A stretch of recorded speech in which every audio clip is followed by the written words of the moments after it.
couple weeks ago, I received an email from someone who took issue with an article I wrote several years ago about that strange moment in the Gospel of Luke when Jesus suddenly encourages his followers to go buy swords, only to find out that they brought a couple along anyway.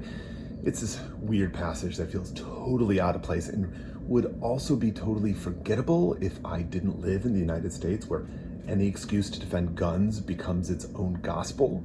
So it is pretty obvious from jump why this story is read in really different ways depending on what you think of open carry.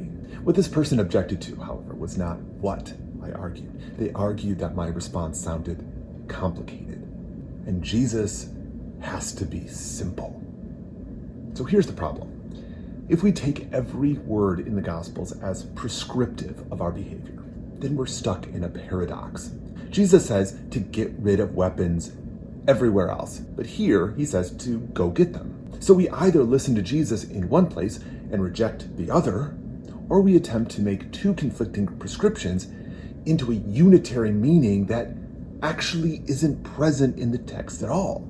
The reasoning goes, Jesus is encouraging the disciples to buy weapons so that they might use weapons. So therefore, using weapons is what disciples do. So therefore, we should go buy guns in case we ever need to use them. This is doing a ton of extrapolating a prescription from the text. Yet none of that is actually in the text.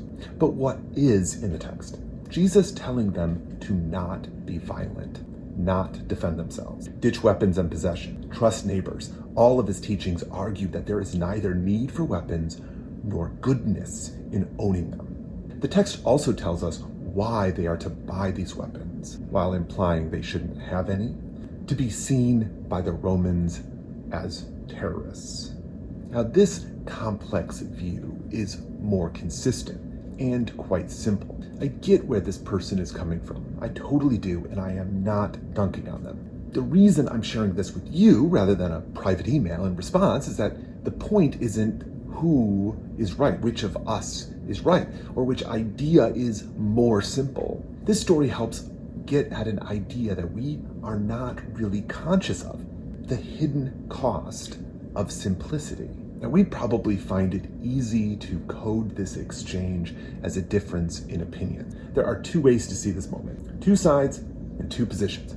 That's a pretty simple narrative, but it's incomplete by design. These aren't simply two positions, though we may essentially reduce them to two positions. But to do so, we strip the very meaning we need in order to make a more honest assessment. The emailer wanted a simple vision of Jesus that made Jesus' words translate directly into their actions. But to view this story in that lens, we would need to ignore the rest of the gospel, and we would need to make up a lot of suppositions not in the gospel. To achieve simplicity, we're willing to cheat. The journalist Johnny Harris recently came under fire for a video that stretched the truth too much for the sake of a good story. He has since apologized. This is the real challenge with our desire to receive something as simple.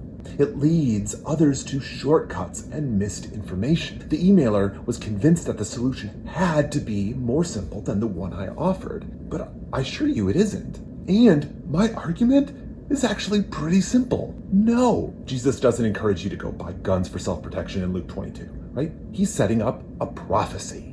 But to prove that, I needed to show my work, which makes it seem complicated. People shouldn't lie, and don't encourage us to. Life is complicated, and we think we can simplify it like it's a math problem, and we're working with fractions, yet sometimes we're stuck with like 41 over 143, and you're like, there's gotta be a way to reduce that further. But shortcuts always come at a cost, and when we pressure our leaders to take shortcuts because we expect easy answers, none of us will find the truth.